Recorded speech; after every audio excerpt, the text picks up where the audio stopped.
আমি অন্তঃপুরের মেয়ে, চিনবে না আমাকে। তোমার শেষ গল্পের বইটি আমি পড়েছি শরৎবাবু, বাসি ফুলের মালা। তোমার নায়িকা এলোকেশীর মরণদশা ধরেছিল ৩৫ বছর বয়সে। ২৫ বছর বয়সের সঙ্গে ছিল তার রেশারেশি। দেখলেম তুমি মহোদয় বটে, জিতিয়ে দিলে তাকে। নিজের কথা বলি, বয়স আমার অল্প। একজনের মন ছুঁয়েছিল আমার এই কাঁচা বয়সের মায়া, তাই জেনে পুলক লাগতো আমার দেহে। ভুলে গিয়েছিলাম অত্যন্ত সাধারণ মেয়ে আমি। আমার মতো এমন আছে হাজার হাজার মেয়ে, অল্প বয়সের মন্ত্র তাদের যৌবনে। তোমাকে দোহাই দিই, একটি সাধারণ মেয়ের গল্প লেখো তুমি। বড় দুঃখ তারও স্বভাবের গভীরে অসাধারণ যদি কিছু তলিয়ে থাকে কোথাও, কেমন করে প্রমাণ করবে সে? এমন কজন মেলে যারা তা ধরতে পারে? কাঁচা বয়সের জাদু লাগে ওদের চোখে, মন যায় না সত্যের খোঁজে। আমরা বিকিয়ে যাই মরীচিকার দামে।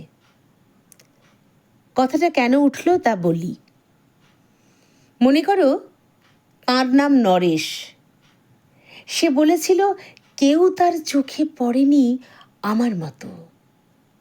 এত বড় কথাটা বিশ্বাস করব যে সাহস হয় না, না করব যে এমন জোর কই।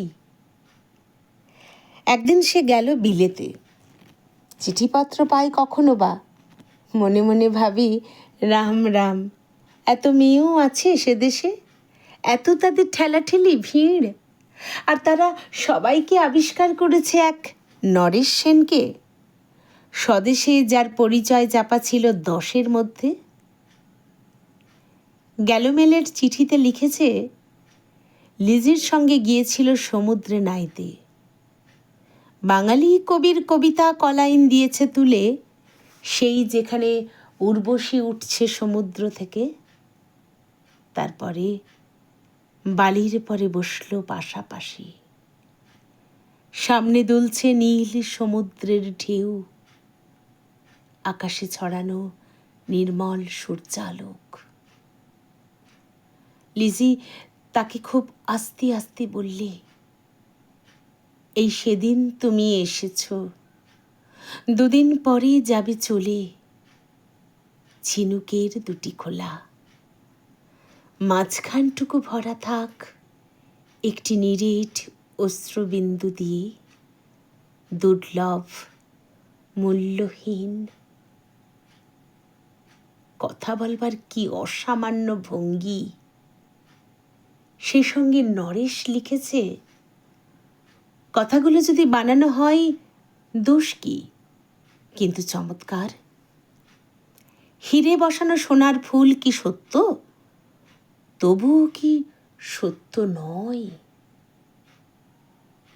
বুঝতেই পারছো, একটা তুলনার সংকেত ওর চিঠিতে অদৃশ্য কাঁটার মতো আমার বুকের কাছে বিঁধিয়ে দিয়ে জানায়, আমি অত্যন্ত সাধারণ মেয়ে, মূল্যবানকে পুরো মূল্য চুকিয়ে দিই এমন ধন নেই আমার হাতে। ওগো, না হয় তাই হলো, না হয় ঋণী রইলেম চিরজীবন। পায়ে পড়ি তোমার, একটা গল্প লেখো তুমি শরৎবাবু, নিতান্ত সাধারণ মেয়ের গল্প, যে দুর্ভাগিনীকে দূরের থেকে পাল্লা দিতে হয় অন্তত 5-7 জন অসামান্যার সঙ্গে, অর্থাৎ সপ্তরথিনীর মার। বুঝে নিয়েছি আমার কপাল ভেঙেছে, হার হয়েছে আমার। কিন্তু তুমি যার কথা লিখবে তাকে জিতিয়ে দিও আমার হয়ে। পড়তে পড়তে বুক যেন ওঠে ফুলে, ফুল চন্দন পড়ুক তোমার কলমের মুখে। তাকে নাম দিও মালতী, ওই নামটা আমার, ধরা পড়বার ভয় নেই। এমন অনেক মালতী আছে বাংলাদেশে, তারা সবাই সামান্য মেয়ে। তারা ফরাসি জার্মান জানে না, কাঁদতে জানে। কি করে জিতিয়ে দেবে? উচ্চ তোমার মন, তোমার লেখনী মহীয়সী। তুমি হয়তো তাকে নিয়ে যাবে ত্যাগের পথে, দুঃখের চরমে শকুন্তলার মতো। দয়া করো আমাকে, নেমে এসো আমার সমতলে। বিছানায় শুয়ে শুয়ে রাত্রির অন্ধকারে দেবতার কাছে যে অসম্ভব বর মাগি, সে বর আমি পাব না, কিন্তু পাই যেন তোমার নায়িকা। রাখো না কেন নরেশকে 7 বছর লন্ডনে, বারে বারে ফেল করুক তার পরীক্ষায়, আদরে থাক আপন উপাসিকা মণ্ডলীতে।